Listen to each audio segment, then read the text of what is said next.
How to fix Blox Fruit glitch. Hey there, welcome back to our channel. So if you're having trouble with glitches in Blox Fruits, here's how you can fix it. Go ahead and rejoin or switch servers. If you see invisible character or missing interface or your character is stuck, try leaving the game and joining again. Now joining a different server can also help. Private servers are usually more stable. You can also try resetting your character. Press ESC and click Reset Character to respawn. This is useful if you're stuck in the ground, in the sky, or inside a wall. You can also use the teleport feature if available. If you're in the third sea, go to the mansion and use the teleport NPC to refresh your character. You can also try reducing the lag and graphics issue.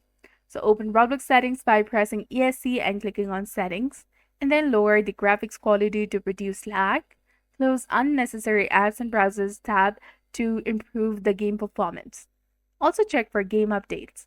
Glitches can happen if you're playing an old version of the game, so close and reopen Roblox and then rejoin Blox Fruits to make sure that you have the latest version. And you can also try another device or network. If the glitch continues, try playing a different device, PC or mobile, and switch to better Wi-Fi or mobile data connection. So that's it for this video. I hope you found it helpful. So most glitches are temporary and resetting and rejoining the game usually fixes them, so you can get back to playing. So if you found this guide helpful, please like, share, and subscribe. Thanks for watching.